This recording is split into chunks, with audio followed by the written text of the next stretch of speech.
What's up, YouTube? It is your boy JB, and we're here with the week's hottest topics, you guys. So this is going to be for the week of March the 29th, actually March 28th through April 2nd. All right, you guys. So we got some stuff to talk about this week. So if anything happens today, when you guys see this, it'll be Friday. So it's Thursday afternoon, but when you guys see this, this is Friday. So anything that happens after this is posted, we'll talk about it next week, or we'll talk about it in trending topics. It just depends. But let's just go ahead and discuss the mess that has happened this week, shall we?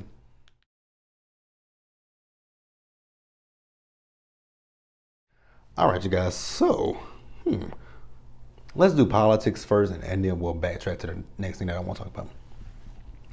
So, you guys know, I don't know how many Americans have not gotten their stimulus check yet. I know that there are people who said they didn't get the first one with the 1,200. I know people didn't get the 600 one.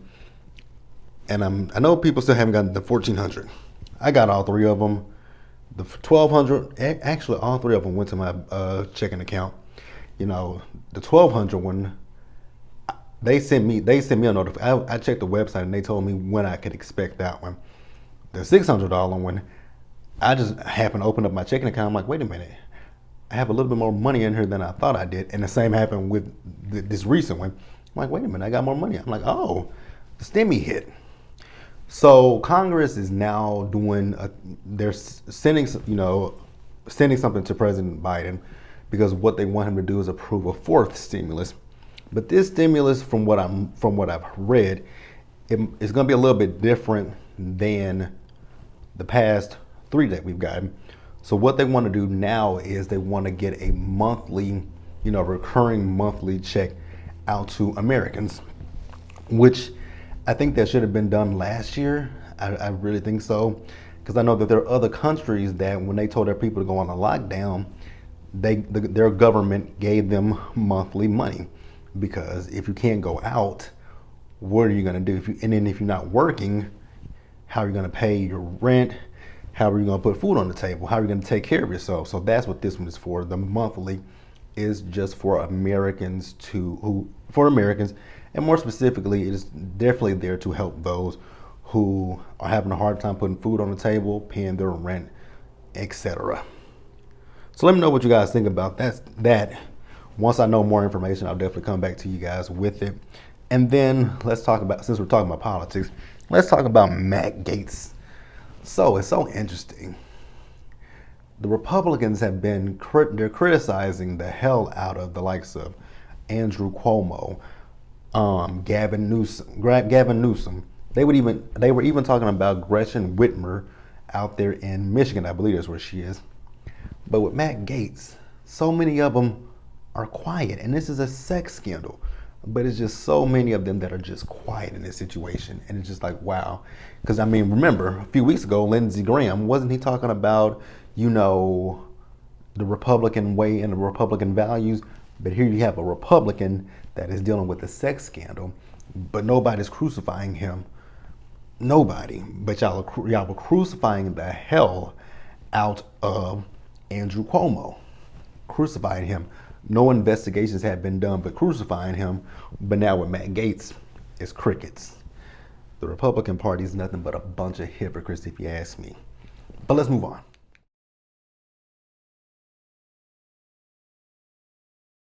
All right, you guys. So next, I really don't know how I feel about this situation right here. So this week started the case for Derek Chauvin and the murder of George Floyd. So it started Monday, and my TV was on ABC, and I actually had went to sleep before it came on, so I was asleep, but I could hear it in my sleep, and I was like, oh my God, I can hear this.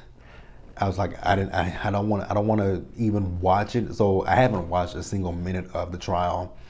So you guys can feel free to leave in the comments if you guys have watched it, what's going on with the trial. I don't know. For me, I just decided not to watch the trial because it just, I don't want to be triggered, one, and I'm still, it's still pretty fresh off of the Breonna Taylor situation, where we didn't get justice for that murder, and it's just a part of me that just does not feel that justice is going to be served in this situation, because they want to bring up him having drugs in his system and everything, and it's just like, you guys are skirting around what actually happened.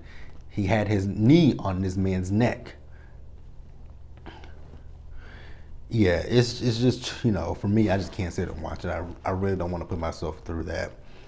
And it also takes me back to the case here in Dallas. Botham Jean, the man that was in his apartment when off-duty officer Amber Geiger went into his apartment mistakenly thinking it was her apartment and shooting and killing him. And if you guys are not in Texas and you guys don't know what's currently going on with that case, actually, she was sentenced to 10 years, I believe, and I don't even think she's been in jail a full year. She might be at a year, I think. Or is she at a year? I don't know. I don't think she's at a full year at this point. She might be. I know it's not 2, but it might be a year and a half. So what her lawyers are currently trying to do is they're trying to get her an appeal. And I'm like, at least be. I know she doesn't want to be in prison. I don't know anybody who wants to go to prison, but you took someone's life. At least do half of your sentence. At least do 5 years, and then say, let's appeal it. But you ain't even done a full 2 years, and this man is never going to get. He's never coming back. It's just the white privilege. It's just the white privilege for me. White people can do. I hate to say it. No, I really don't hate to say it. White people can do things differently than what black people. But it's insane that she hasn't even been gone a whole. Let's just even say 3 years. She hasn't been in prison 3 years at this point, and you're already trying to appeal it. So yeah, for me, I don't want to watch this Derek Chauvin case because, be honest with you, all of them have been quite triggering. Trayvon Martin, Sandra Bland, Tamir Rice, who else? Alton Sterling. The list goes on about these cases where there's just no justice served. Absolutely none. Now, I know here in Texas they're trying to pass Bo's Law. Now, I don't know too much about Bo's Law. I should have researched it, but I just randomly just thought about it. But they're trying to pass Bo's Law. But yeah, you guys, if you guys have been watching the trial, let me know in the comment section. If you've been watching it, let me know how you think it's going. And let me know what you think, if we're going to get justice or if we're going to get screwed once again. But with that being said, let's move on to some lighter topics.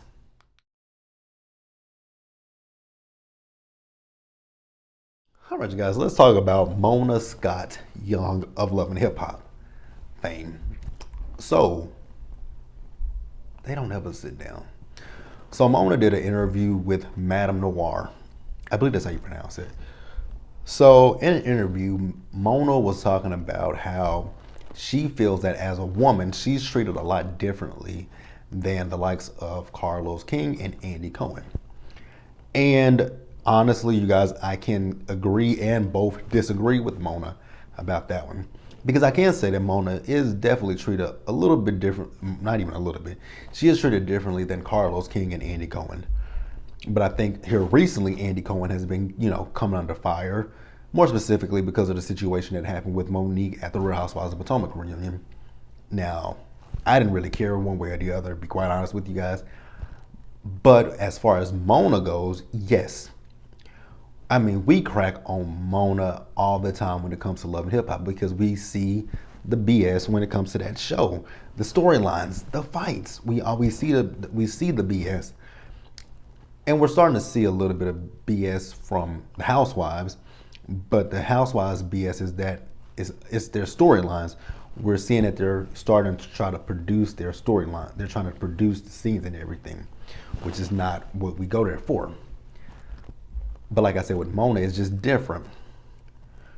We don't. I know over at Bravo, the people get paid.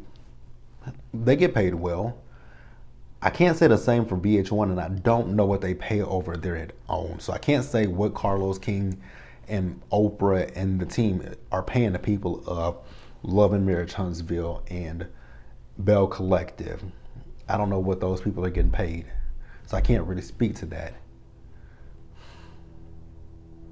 Why do they have to stomp? So yeah, I can't really speak to that, but I do know at Bravo, those women are getting paid very well. And then let's say the fights between Bravo and VH1. Certain cast members said that the producers egged them on to fight over there at VH1. At Bravo, I don't know if they egged them on or not, but I know in their interviews they're being messy with the cast. But in the scenes, I can't really say that they're being messy. So I can see where I can see, yes, Mona does get a lot of flack on social media. We give it to her. You know, people always say that she is degrading the black women and men on the shows. But at the same token, is them that signed up for this show. Like, you knew what you would, especially if you came on in some later seasons, you knew what you were signing up for. Like, if you came, especially, let's see. If you came onto Love and Hip Hop after season 2 of New York, you knew what at that point, Love and Hip Hop had a name for itself. We knew Love and Hip Hop. We knew what happens on Love and Hip Hop. So if you came after that, even Love and Hip Hop Atlanta season 1, they had filmed that. They were filming that in conjunction with Love and Hip Hop New York. So you kind of knew what the stigma was at that point. You're on reality TV show.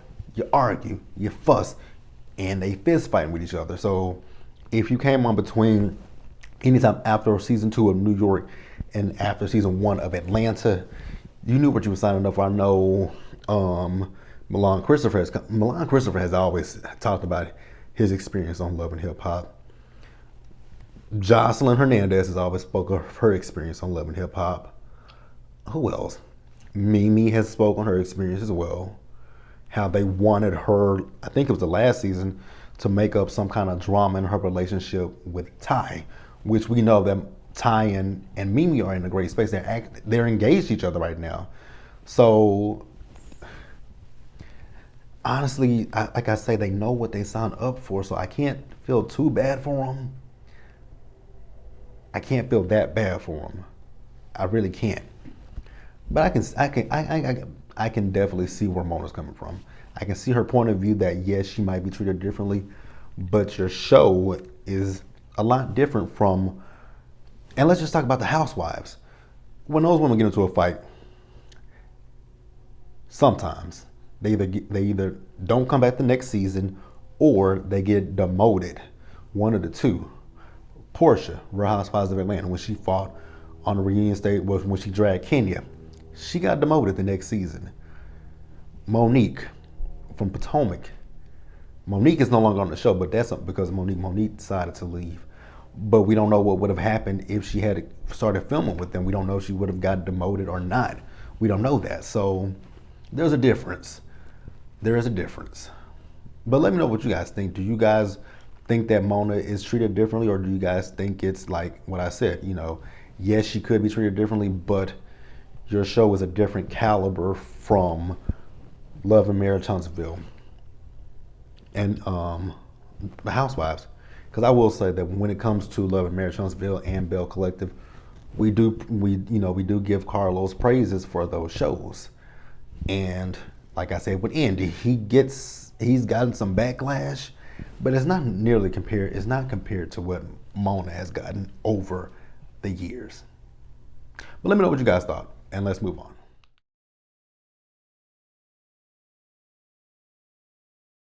All right, you guys, at this point, I am tired of talking about this white woman, Sharon Osbourne. So you guys know the story. We talked about, how many weeks have we talked about Sharon Osbourne at this point? Damn, because I feel like I've been talking about her for the last 3 weeks or so. But you guys know she came out in support of her friend Piers Morgan, which, speaking of Has Piers Morgan came out and said anything on behalf of his friend Sharon Osbourne? Like I haven't saw or heard him say anything, so I don't really know what's what with Sharon and Piers. So you guys know she had that big blow up scene on the talk with Cheryl Underwood, where she was condescending to Cheryl. So the show has been on hiatus since. They were doing an investigation of her. You guys remember the next week, everything came out about Holly Robinson Pete, about Leah Remini, about her talking about Julie Chen. All that stuff came out the following week. So now that they're suspended, I think they're coming back on the 12th, if I'm not mistaken. When they come back, they're going to be short one person, and that is Sharon Osbourne. So CBS and The Talk have, parted ways with Sharon Osbourne. So she will no longer be on the show. Now, I don't know how true this situation is, where they're saying that she's going to get a big payout from them. It's anywhere between $5 to $10 million. I don't know how true that is, but that was the rumor going around. And I would have an issue with that, to be quite honest with you guys, if she were to get a big payout like that. So you can sit there and defend someone who is being racist, and then you get a big hefty payout like that. I would have an issue with that. I really would. But, it just goes to show, sometimes minding your business is free, 99. That's just always free to mind your business, because I just don't think Sharon should have even got herself involved. You can support your friend in private, but don't speak on it. Like, just be like, what, Piers? You could text him, like, hey, Piers, is everything good with you? I'm here to support you. If you need my support, reach out to me, hit me up, XYZ. But you went on social media to support him. People felt some type of way about that. You go back to the show, you want to talk about it on the show, and then even in your interviews post the show, you want to blame the production of the show. Yeah, Sharon, you fucked up. You should have just minded your business. Definitely should have minded your business, girlfriend. But let's move on to the next story.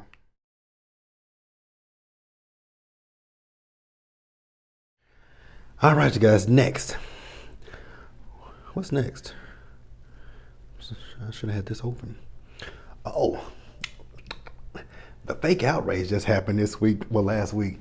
All right, you guys. So, did you guys by chance watch Lil Nas X's video? I'm gonna be honest with you guys, I didn't watch the video, and I didn't watch the video because Lil Nas X just doesn't appeal to me personally. I'm just not into his music, and that's really what it is with me. I'm just not into his music. Keeping it real. Old Town Road, they wore that shit out. And it's so funny with that song. He was going around to the schools singing it to the kids, and before people knew he was gay, nobody had a problem with it. It wasn't until after he came out that people started to figure out what it, started to put two and two together, what the song meant, and they had issues with it. It didn't bother me. The song was just overplayed and annoying to me. That's really what it was for me with that song. They just played it too much. Like, I couldn't even get in my car and turn on the radio and not hear it. It was annoying. So he has this new song out. I don't know what the name of the song is. But in the video, he is going to hell, and you see him with his wig on, his little underwear, and he is dancing for the devil. And then also in the video, he killed the devil. So people have been outraged about that. I saw this one YouTuber make a think piece about it. I was like, oh my God, is it that serious? Like, it wasn't that deep for me. And once again, people want to keep saying, oh my God, what about the kids? You got to think about the kids this and the kids that. Here's my thing when it comes to the kids.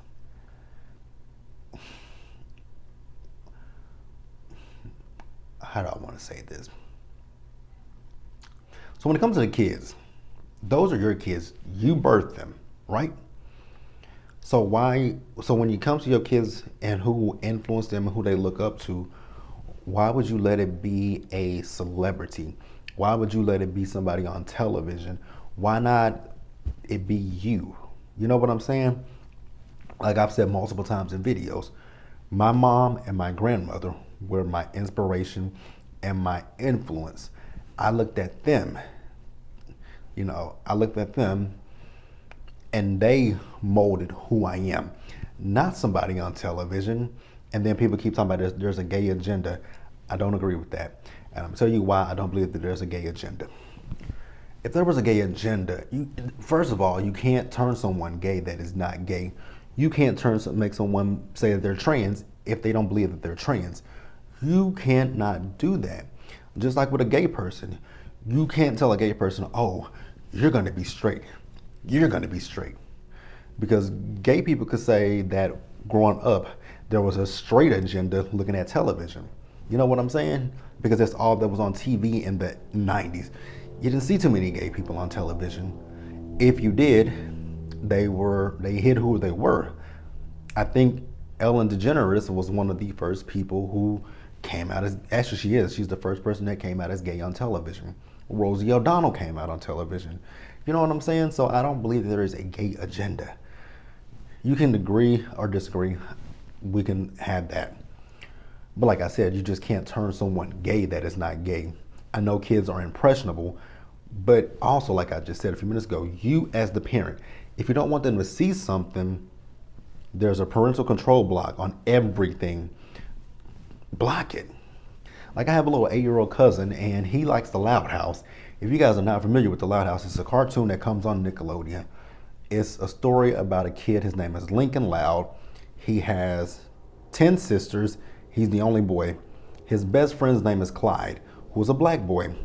Clyde is being raised by 2 gay men. My little cousin just thinks it's funny. He just laughs at the show. He doesn't think anything about the fact that this little black boy has been raised by a black man and a white man. Which, when the first time I saw the Loud House, I was looking at Clyde's white daddy. I was like, damn. Because when I looked at him, I'm like, that looks like a woman. But I'm like, it's a very manly looking woman. And then in one episode he said dads. I was like, oh, okay, so that is a man. Because I was thinking they were going with this, traditional man. Well, for cartoons, I wanted with cartoons. I was thinking that Clyde had a mom and a dad. No, he has 2 dads, which is cool. I don't have an issue with that. And my little cousin, he just thinks the shit is funny. Like with SpongeBob, he loves SpongeBob. And I know that recently they said that SpongeBob was gay. He just laughs at the stuff. He doesn't think anything about it. He thinks nothing about it. He just finds the shows funny. And that's it. Where am I at? Now here's the thing that I do have the issue with. And this is kind of one of the reasons that I don't go to church these days. Because it feels like some, not all, but some of the people in the church are just very, very hypocritical. I thought it said that no sin is greater than the other, correct? So why do y'all put being gay at the top of the list, but then you got you don't say nothing about people who are adulterers, children out of wedlock. You don't say anything about that. You don't make too much of a fuss about that. Stealing. Especially some of y'all Christians. Some Christians steal. Let's keep it real. You don't say nothing about that. Cursing. Very little said about that. Premarital sex. Very little is said about that. So I mean, I can go down the line about some of the sins, but I always thought that no sin was greater than the other. And Lil Nas X said that he did this because of being, growing up. He didn't feel, I don't think he felt comfortable being himself because of what you're being taught in church, that it's an abomination and that you're going to be damned to hell. And I've always questioned that, because if God made you to be, when you're born and you're gay, because I feel like you're born gay, but If God makes us and he knows who we are, then why would he make someone gay, trans, lesbian, bisexual? Why would he do that if you're going to be damned to hell? Like, I never understood that. That was something I never understood. Why would he make that? But I mean, who am I? I just question that, and that's like I said, that's one of the reasons that I don't go to church to this day. And Lil Nas X also made some shoes, some Satan shoes. The shoes are not for me. And then when I found out that the shoes had blood, I'm like, that's where I kind of draw the line. I don't do blood, not for that. Like, let's talk about this. Like, let's just go back. So for people to talk about what's on television, Ashley said it best in her "What It Is" video. And she actually posted this on Twitter, on her Instagram, in her Instagram stories. Do y'all not remember? Do y'all not know a show called South Park? South Park had the devil in a whole gay relationship with Saddam Hussein. You had the character of Mr. Garrison who turned into Miss Garrison, and now he's Mr. Garrison again, but he's once again gay. So, and when I grew up, I just always found this shit funny. Like, I'm not a trans, and Mr. Garrison, when he turned into Miss Garrison, that was the funniest episode to me when he did the sex change. Because literally all Mr. Garrison did was just got some breasts. That's all he did, because his face stayed the same. So yeah, it didn't offend me. It just wasn't my cup of tea, because I'm not a big fan of Lil Nas X, but I have respect for him. I have a lot more respect for Lil Nas X than I do Donnie McClurkin. So Donnie McClurkin, he's talking about he's gonna be alone. So he's talking about he's not gay. No, you're still gay, buddy. You're just suppressing your feelings for men. Go ahead and just act on them. Like, there's nothing wrong with it. Like I said, if God made you this way, why would he then damn you to hell for making you a certain way? I just don't understand it. But if you guys feel a different way, that's fine. You can definitely let me know in the comment section how you feel. I just don't. The video didn't offend me. That's really all I gotta say. But let's move on. All right, guys. So let's talk about Quavo and Sweetie once again this week. And much like with the Lil Nas X situation, with the kids, like I was saying, when it comes to your kids, don't have them looking up to these celebrities and stuff like that. It's the same with the couples goals, you guys. Stop saying couples goals. Y'all say couples goals for a lot of people because of what you see on social media. And like I said in last week's video, you see what they want you to see on social media. So those cute kissy face pictures that they show, those the gifts the expensive elaborate gifts that they get and stuff like that. They want you to see that stuff. They want you to believe that everything is good. But things might not be, as good as we think they are, because we don't know what's going on behind those photos, those videos. We don't know. We only see a snippet of what they want us to see. So once again, like I said, stop saying couples goals. You should have your own couples goals, and it should be people that you know, family, friends, family or friends. Like, I have a cousin. I have so many couples goals in my family, but that still means that I don't want to. I have couple goals in my family, but I don't necessarily know that I want to get married. That's where I'm at. I meant to say, my cousin, that I'm super duper close to, her name is Terry. Her and her husband, they've been together for over 20 years at this point. Love them to death, and I love their relationship. If I were to get married, they're a couple's goal for me. My aunt and my uncle, they've been together since I was 6 or 7 years old. They're still together to this day. Couples goals for me. Who else do I have? I have 2 other uncles that are married. Been married since I was a kid. Those are my couples goals. And you guys know I love Jay-Z and Beyonce. But Jay-Z and Beyonce are not a couple's goal for me at all.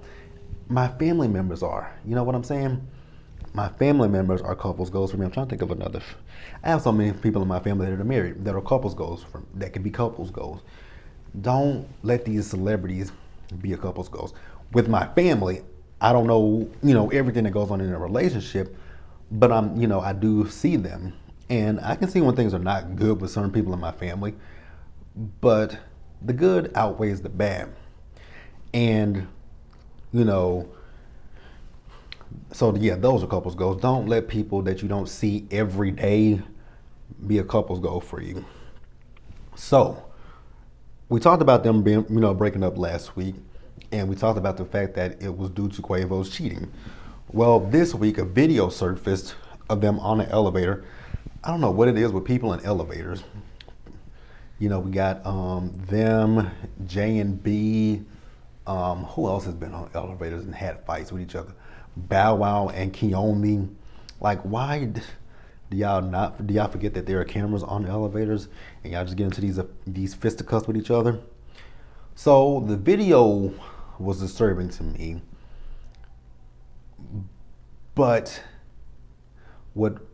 there are two things that disturbed me: the video and what happened once people saw the video. There are so many black women coming to the defense of Quavo. I don't understand it for the life of me. There are so many black women that are defending him. But you know what? It shouldn't surprise me. It really should not surprise me, because I remember when Chris Brown and Rihanna got into their altercation, and there were so many women defending Chris Brown. And I never understand. I'm like, it's never okay for a man to put his hands on a woman. Because one girl that I went to school with, she was like, Chris Brown beat Rihanna's ass because she gave him herpes. And I'm like, okay. Yes, I know you can't get rid of herpes, but that does not give you cause to put your hands on a woman. It just doesn't. And and that was somebody that I was cool with at the time. And I distanced myself from her because I'm like, if you feel that way, then you will let a man hit you for any reason. The wind could blow in his face the wrong way, and he just reach around and slap the shit out of you, and you'd be like, oh my God, I'm so sorry. The wind blew in your face and you hit me.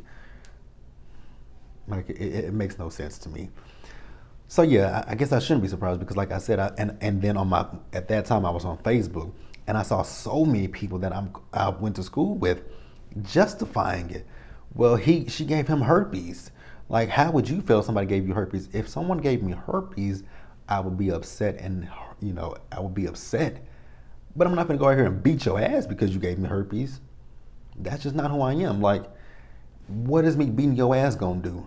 It's not gonna change the fact that I have herpes, which I don't have herpes, by the way, you guys. Just using it as an analogy. But it's not gonna change the fact, excuse me, and that's not COVID. But there are people who are just defending Quavo at this point, saying that, he gently did this to her. Did y'all not see that when they were in that elevator, he flung her like a rag doll? That's not okay. Now, I know when the video started, she didn't have any shoes on, so we don't know what happened before they got on the elevator. And on the elevator, there's no audio, so we can't hear anything. So now I will say this: if they both were putting their hands on each other, they're both in the wrong. I will say that both men and women don't need to be putting their hands on one another. But Quavo he is more wrong than anything. Like I said, he flung Sweetie like a damn rag doll. He just flung her, and then when he flung her, she's sitting on the ground, and you see her moving. And at one point, Quavo looked back and he looked at the camera. And even then, when he looked at the camera, he didn't even extend his hand to her to pick her, help her up or anything.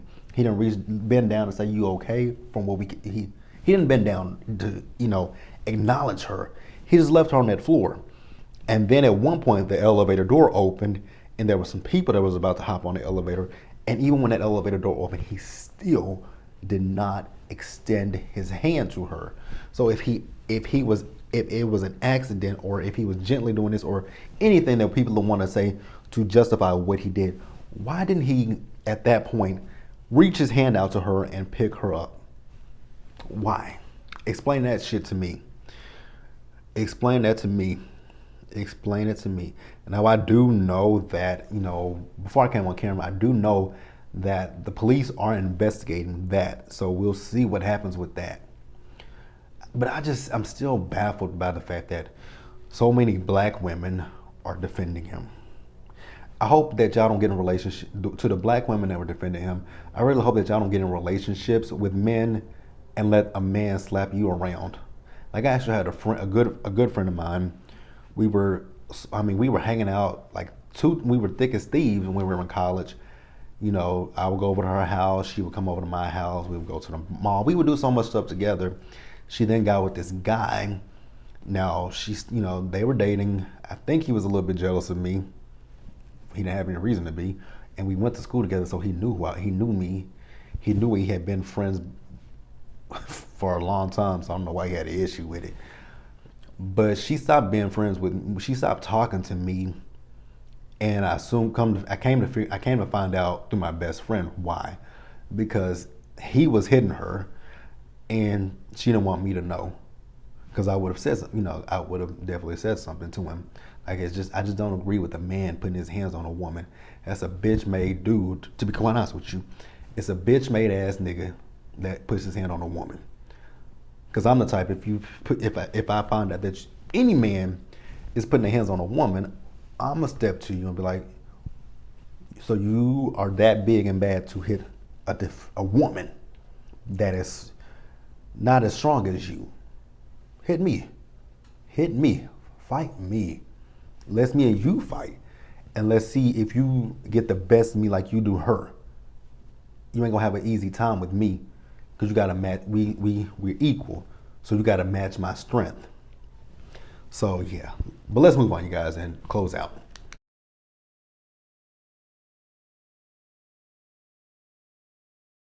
All right, you guys. So did you guys watch the Red Table Talk with Niecy Nash and her wife Jessica Betts?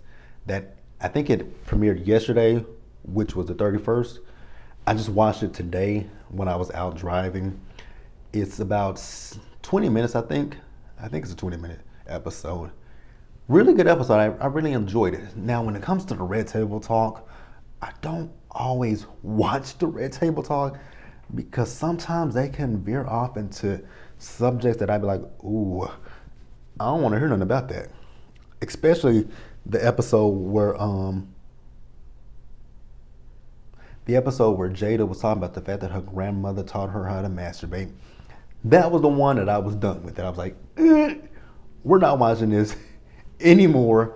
I'm good. But they did the interview with Jessica and with Niecy. So Niecy was talking about, her past relationships were, her first husband, the one that she married, has her 3 kids with, and how they were together for 17 years. And Niecy said she went into that relationship looking for help, so to speak, because her mom, her mom had been shot with a sawed-off shotgun. Her brother had been murdered, so she just wanted help, safety, and security. And then the last marriage, what did she say? She wanted partnership. And then with this one, with Jessica, she's found her soulmate. And just looking at Niecy talk and listening to the way that she talked about Jessica, and then when Jessica came out, their interaction with each other, it was beautiful, you guys. I loved it. And, Niecy is happy. I'm happy. I absolutely 100% love me some Niecy Nash. That is my girl. They were talking about how does she identify, and she says, I'm Niecy. And they asked her, she said she was never in a closet. So when people say she came out, she says, I was never in a closet. She says, I always liked men. I've always been with men. I was never with a woman. She said Jessica's spirit is what attracted her to her. And it was beautiful to me, you guys. Her spirit is what attracted her. And they were friends before they even started dating. And, Niecy said she was the one who made the first move. they both proposed to each other. So they were skinny dipping in a hot tub, and Jessica proposed to her. And then Jessica wanted a ring, and Niecy went upstairs and got the ring and proposed to Jessica. So sweet. I love it. I love it. I love it. I love it. And her kids met Jessica, and they love Jessica. So if Niecy is happy, that's all that really matters. That's all that matters is if she's happy. You know, don't worry. She shouldn't. And she doesn't seem like she's worried about what people think about her. She's just her. Like she said, her daughter told her she has to now identify. She was like, "Girl, I'm all confused now," because she was talking about binary, non-binary. I will tell you guys when it comes to the LGBTQ, is it QIA now or QA? QIA. I don't know the whole. I don't. So when it comes to things like non-binary versus binary versus queer, I don't understand queer. Some of the letters and some of the things now that they have added to the LGBT community, I don't understand. And you know what? I would like to educate. I'm gonna educate myself because I want to know a little bit more. Because I mean, I just know, you know, lesbian, gay, bisexual, and transgender. Those are the only things that I know. But as far as the other spectrums, I don't understand them. But like I said, all in all, I'm happy for Niecy. Like I said, she looked very happy. And from what we could see on the show, Jessica makes her happy, and I wish them nothing but the best. Jessica's a very good-looking young lady. You know, I never really saw her, but when I was looking, I'm like, oh, okay, Niecy, I see what you see. She's gorgeous. She's a gorgeous girl. But Niecy's not. I mean, Niecy's a good-looking woman herself. But yeah, I'm happy for Niecy and Jessica. And that's it, you guys. One last thing before we wrap up. The versus battle with Earth, Wind, and Fire and the Isaac Brothers is this Sunday, you guys. I'm looking forward to it. I was really looking forward to it until they announced that Steve Harvey is hosting it. Now, we've been doing verses for a whole year. Why do we need to host now? I don't understand that. But that's it, you guys. If you guys, do me a favor, subscribe to the channel, you guys. Hit the notification bell button and go subscribe to the Planner channel, you guys. And we do this every single week, same time, same channel, and same place. Well, I try to do it at the same time. So what I'm gonna try to do going forward is we'll record it on Thursdays, and I'll try to have it up to you guys between 10 a.m. and 11 a.m. on Friday. That's the goal. And then also, if you guys have not, go check out my trending topics video. I talked about Jen Shaw from Real Housewives of Salt Lake City. I wish they would sit the hell down. We talked about Jen from Salt Lake City. So what I might do going forward is if I have a small topic that I don't really, if I have small topics, instead of doing small talk, we'll just do trending topics, and trending topics will follow the hot topics. But that's it, you guys. I hope you guys have a great weekend, and I'll see you guys later. Well, when you guys see this video, it'll be Friday. So I'll see you guys later tonight for Owns Ready to Love. And that'll be it, you guys. So until then, you guys, stay safe out there. Take care of yourselves. Wash your hands, wear your mask, and socially distance. And we're going to get through this together, you guys. So until the next one, bye, guys.